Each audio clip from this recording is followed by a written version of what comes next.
क्या हम गवर्नमेंट मुलाजमत के साथ पढ़ाई कर सकते हैं जी? गवर्नमेंट सर्वेंट होते हुए क्या हम नौकरी कर सकते हैं कोई प्राइवेट जॉब कर सकते हैं, या हम नौकरी कर सकते हैं, या हम गवर्नमेंट जॉब में रहते हुए क्या हम कोई और दीगर सर्विस कर सकते हैं, किसी इंस्टीट्यूशन में पढ़ सकते हैं, मजीद तालीम हासिल कर सकते हैं, और क्या हम गवर्नमेंट जॉब में रहते हुए PCS कर सकते हैं, क्या हम गवर्नमेंट जॉब में रहते हुए CSS कर सकते हैं? इस तरह के बहुत से सवालात आपके सेमिनार्स में मुख्तलिफ कॉलेज यूनिवर्सिटीज़ में जब मैं ऑनलाइन लेक्चर्स के अलावा जब लेक्चर देने जाता हूं लाइव, तो उसमें आप लाइव सेशन में मुझसे बहुत से सवाल करते हो। क्या सरकारी मुलाजम मजीद तालीम हासिल करने के लिए बैरून मुल्क जा सकता है? इस तरह के सवाल। और उसके साथ साथ क्या सरकारी मुलाजम जो है वो सरकारी मुलाजमत के साथ किसी कॉलेज ट्रेनिंग इंस्टीट्यूशन में एडमिशन लेके वहाँ पर रेगुलर क्लासेस ले सकता है? तो इस तरह के सब सवालात के जवाब के लिए आज की मेरी वीडियो जी। मैं हूं रज़ा बुखारी और आप देख रहे हैं बुखारी स्पीक्स यूट्यूब चैनल। तो व्यूअर्स, इस चैनल पे मैं आपके लिए मुख्तलिफ service oriented, career oriented videos बनाता हूं,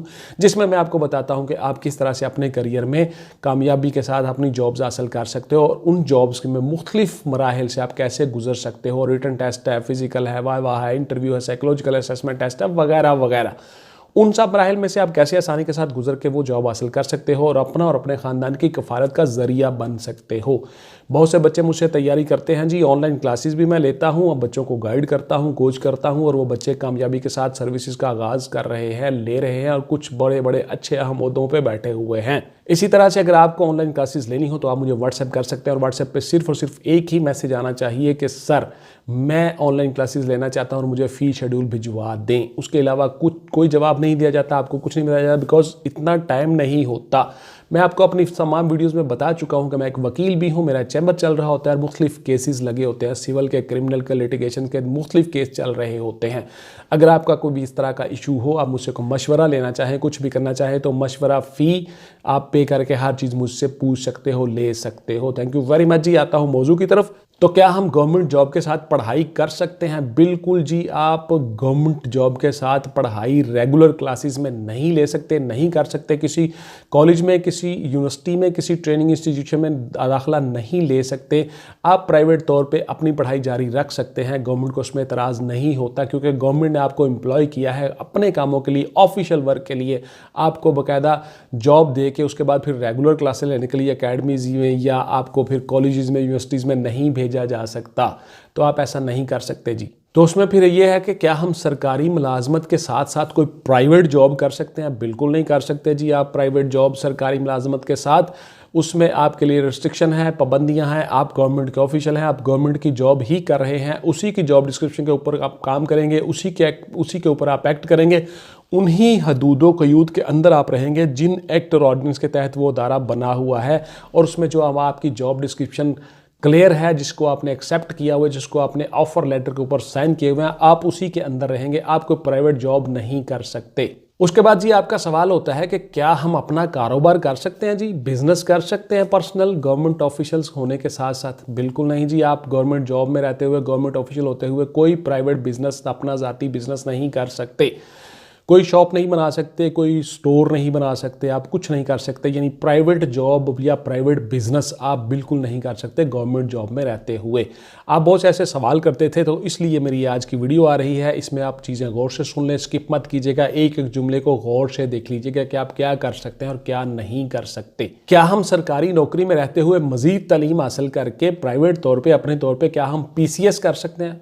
बिल्कुल जी। आप PCS कर सकते हैं, आप PMS कर सकते हैं, आप कोई भी कंपटीशन का एग्ज़ाम दे सकते हो, और गवर्नमेंट जॉब के में रहते हुए आप ये सारी चीज़ें कर सकते हो। आपको बाकायदा परमिशन सर्टिफिकेट लेना होता है, और परमिशन सर्टिफिकेट लेके डिपार्टमेंटल परमिशन आप साथ लगाते हो। उसके साथ साथ आप जॉब दूसरी जो हासिल करोगे, गवर्नमेंट से NOC लेके किसी और एग्ज़ाम में बैठ के जो जॉब हासिल करोगे, उसमें फिर आप डिपार्टमेंटल परमिशन सर्टिफिकेट साथ अटैच करोगे, तो आपकी पिछली जो सर्विस है वो भी काउंट हो जाती है, वो भी अगले नए महकमे में चली जाती है। वहाँ पर आपकी सीनियरिटी भी ज़्यादा होती है दूसरे लोगों से जो नए इंडक्ट हुए होते हैं, और उन लोगों से आपकी पे भी ज़्यादा होती है, आप सीनियर हो जाते हो। इसलिए आपको गवर्नमेंट जॉब की ये फैसिलिटी मिलती है, ये रियायत मिलती है, ये प्रिविलेज मिलती है। इससे आप जो है वो दूसरों से सीनियर हो जाते हो और पे भी ज़्यादा मिलती है। क्या हम सरकारी नौकरी में रहते हुए जी CSS करके ASP बन सकते हैं? बिल्कुल जी, आप ASP बन सकते हो, CSS कर सकते हो, फेडरल पब्लिक सर्विस कमीशन का एग्जाम आप दे सकते हो।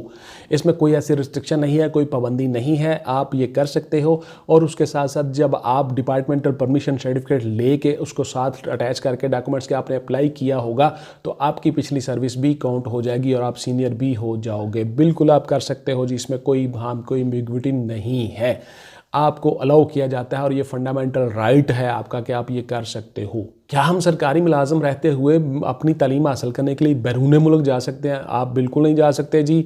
आप जॉब से छुट्टी लेके विदाउट पे या किसी तरह से जो भी उस जॉब का तरीक़ाकार है उसको लीव करके किसी तरीके से आप जा सकते हो, लेकिन रेगुलर तौर पे आप इसी जॉब में रहते हुए भी नहीं जा सकते, नहीं बैरून मुल्क जा सकते, ना ही बैरून मुल्क जाकर तालीम हासिल कर सकते हो। हाँ, अलबत्ता अगर डिपार्टमेंट आपको खुद भेजे तालीम के लिए, डिपार्टमेंटल कोर्स के लिए किसी दूसरे मुल्क में, तो वो उसके लिए आप जा सकते हो, अलाउ होते हो, आपको डिपार्टमेंट खुद भिजवाए। और वो भी डिपार्टमेंट की अपनी पॉलिसी होती है, उसके लिए डिपार्टमेंट को अपने पर्सोनल्स ट्रेंड करने होते हैं, स्किल्ड करने होते हैं, तो उसके लिए वो भिजवाते हैं मुख्तलिफ मुल्कों में। आपको वो कोर्स करके वापस आते हो और वापस आके आप अपने डिपार्टमेंट के लिए उसी कोर्स में फ़ायदा मंद होते हो और उसी कोर्स को मज़ीद आगे लोगों को सिखाते हो। इस तरह से आप दूसरे मुल्कों में जा सकते हो। अदरवाइज़ आप अपनी तालीम हासिल करने के लिए गवर्नमेंट जॉब में रहते हुए दूसरे मुल्कों में नहीं जा सकते और ना ही वहाँ पे जाके कोई जॉब, कोई चीज़, कोई तालीम हासिल कर सकते हो। उसके बाद जी आपका मोस्ट क्वेश्चन होता है जी, क्या हम अपनी जॉब में, गवर्नमेंट जॉब में आते हुए हम अपने भाइयों को, बहनों को, सबको उस जॉब में ला सकते हैं? बिल्कुल नहीं जी, ला सकते जी। उसमें कोई आपको प्रिविलेज नहीं है। बहुत से बच्चों ने मुझसे सवाल किया, तो क्या हम छोटे भाई को भी ला सकते हैं? जी बिल्कुल नहीं जी, ला सकते। उस छोटे भाई को भी उसी तरह से तमाम क्राइटेरिया और स्ट्रक्चर से गुजरना पड़ेगा। हाँ, अलबत्ता गवर्नमेंट जॉब्स के रूल्स के मुताबिक अगर उसी डिपार्टमेंट में सर्व करते हुए ऑफिशियली ऑन ड्यूटी कोई बंदा शहीद हो जाता है तो उसकी जी रिप्लेसमेंट पे शहीद कोटे के ऊपर आपको भर्ती किया जा सकता है। आपके किसी खूनी ब्लड रिलेशन को, आपके भाई को, आपकी बहन को, आपके वालिद को, किसी बुज़ुर्ग को या किसी को भी जो भी उस जॉब पे आ रहा हो, आपकी वाइफ को हो सकती है, यानी आपके वो चीज़ें, वो जो आपकी जायदाद में हकदार हैं, वहाँ पे शहीद कोटे पे उनको भर्ती किया जा सकता है। अदरवाइज़ कोई सूरत नहीं है। जब तक आप अलाइव हैं, ज़िंदा हैं, आप अपने भाई को, अपने किसी वजह को, अपने किसी खूनी रिश्तेदार को उस वजह से नहीं ला सकते कि आप उस डिपार्टमेंट में सर्व कर रहे हो। उसको कोई प्रिविलेज नहीं है, उसको वही सारे इम्तहान और क्राइटेरिया और तरीक़ाकार से गुजरना पड़ेगा जो दूसरे लोग कर रहे हैं। उसके बाद आपका सवाल होता है जी, क्या हम सर गवर्नमेंट जॉब जो है वो एक डोमिसाइल से ज़्यादा डोमिसाइल बनवा के किसी और डिपार्टमेंट में जा सकते हैं? नहीं जी, बिल्कुल नहीं। आपका डोमिसाइल एक ही होता है, एक ही डोमिसाइल पे आप अप्लाई करते हो। और हाँ, अलबत्ता किसी दूसरे डिपार्टमेंट में जाना हो तो आपको डिपार्टमेंटल परमिशन सर्टिफिकेट लेना पड़ता है, NOC लेना पड़ता है, तब आप अप्लाई करते हो, तब आप दूसरे डिपार्टमेंट में जा सकते हो। एक ही वक्त में आप 2 डोमिसाइल बनवा के नहीं अप्लाई कर सकते। उसके बाद फिर आपका होता है जी, सर मुझे बता दें प्लीज़, कितनी को रिश्वत चल जाती है, कितने लाख में नौकरी मिल जाती है, कितनी सिफारिश बड़ी चल जाती है, क्या जनरल की सिफारिश चल जाती है?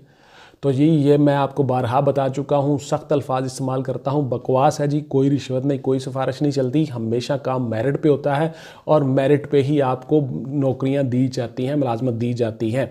अगर आपके अंदर कोई एबिलिटी है, कोई चीज़ें हैं, आपको करने का हौसला है, कमिटमेंट है, जज्बा है, तो आप ये सारी चीज़ें कर सकते हो। उसके बाद फिर आप पूछते हो कि सर ये जो जॉब है, मिसाल के तौर पे एक तहसीलदार की जॉब है, तो आप कहते हो उसमें कितनी देर में जी इसकी प्रमोशन हो जाती है, जी कहाँ तक प्रमोशन हो जाती है, इसकी पावर कितनी होती है, फलां कितना होता है?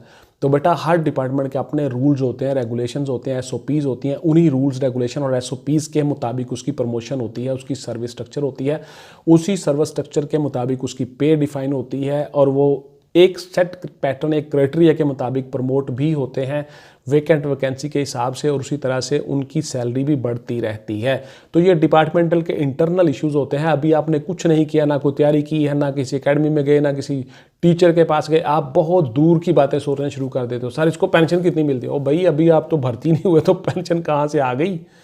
तो ये सारी की सारी चीज़ें आपको आहिस्ता आहिस्ता पता चलती रहती हैं। उसके बाद फिर कुछ बच्चों ने सवाल किया कि क्या सर पीएचडी करने के बाद हमें और ज़्यादा बड़ी जॉब मिल जाती है? नहीं जी, पीएचडी करने के बाद आपको बड़ी जॉब नहीं मिल जाती, आपकी अलबत्ता एक जो इंक्रीमेंट है वो ज़्यादा लग जाती है। और उसके साथ साथ जो जॉब डिस्क्रिप्शन होती है, जो जॉब की रिक्वायरमेंट होती है, अगर कोई जॉब्स हैं समटाइम किसी प्रोफेसर की कुछ भी वहाँ पे पीएचडी की रिक्वायरमेंट है तालीम की, तो उसमें आपको रियायत मिल जाती है, उसमें आपको प्रिविलेज मिल जाती है कि पीएचडी लोगों के लिए ही ये जॉब है, इस पर दूसरे लोग अप्लाई नहीं कर सकते। तो वहाँ पे पीएचडी की आपको प्रिविलेज दी जाती है, वहाँ पे पीएचडी आपके काम आती है। अदरवाइज पीएचडी से उसी जॉब में रहते हुए आपको कोई बहुत बड़े तुरम खान नहीं बना दिया जाता। ये महकमाना डिपार्टमेंटल रूल्स होते हैं, उसी के मुताबिक प्रमोशन होते हैं, उसी के मुताबिक सारा क्राइटेरिया चलता है। फिर आपका सवाल था जी कि क्या गवर्नमेंट के एम्प्लॉय को उसके बच्चों को स्कूलिंग फ्री होती है? तो ये ऐसा कुछ इदारों में होता है जिनके अपने स्कूल्स होते हैं, अदरवाइज ऐसा नहीं होता। हाँ, अलबत्ता कुछ इदारों की कुछ स्कूल सिस्टम के साथ एग्रीमेंट होते हैं, मुआहदे होते हैं, वहाँ पर उनकी फ़ी में रियायत होती है, फ़ी कम हो जाती है। जैसा कि मुख्तलिफ डिपार्टमेंट्स की मुख्तलिफ ऑक्सफोर्ड वालों के साथ भी और कैम्ब्रिज वालों के साथ भी कुछ ऐसी एफिलिएशंस हैं कुछ अदारों की कि वहाँ पे फ़ी थोड़ी कम हो जाती है और फ़ी आपको उसमें रियायत होती है। अलबत्ता जिन अदारों के अपने स्कूल्स होते हैं जैसे कि मिलिट्री के हैं, वहाँ पे आपके बच्चों की एजुकेशन आलमोस्ट फ्री होती है, मामूली सी फ़ी होती है, वो रियायत आपको हासिल हो जाती है। उसके बाद फिर आप सवाल करते हो कि सर मेडिकली हमें कितना फ़ायदा होता है, क्या हॉस्पिटल्स में सारा कुछ फ्री होता है? तो देखिए, आपको मेडिकल अलाउंस मिलता है, आपकी पे में होता है। उसके अलावा अगर आपने कोई बड़ा ऑपरेशन हुआ है आपका या कोई बड़ा मसला बन गया, तो उसके लिए फिर आपको बाकायदा बिल बना के देने होते हैं और वो बिल भी आपको मिल जाते हैं, पे मिल जाती है। मेडिकल अलाउंस आपकी तनख्वाह के साथ लगा होता है। हर हॉस्पिटल में हर जगह पे आपको वो फैसिलिटी हासिल नहीं होती, वो भी अकॉर्डिंग टू डिपार्टमेंटल रूल्स ही होती है जो उस डिपार्टमेंट में प्रिवेल कर रहे होते हैं। तो ये थी जी मेरी आज की वीडियो कि गवर्नमेंट जॉब्स के रहते हुए आप क्या नौकरी कर सकते हो, क्या कोई जॉब कर सकते हो, कोई प्राइवेट जॉब कर सकते हो, बिजनेस कर सकते हो, वगैरह वगैरह। मैंने कोशिश की कि मैं आपको इस वीडियो में हर सवालों का जवाब दूँ आपका और आपके भाम दूर करने की कोशिश करूँ। इंशाल्लाह ताला मिलते हैं किसी अगली वीडियो में। टिल देन टेक केयर, अल्लाह हाफिज़ एंड गुड बाय। पाकिस्तान जिंदाबाद।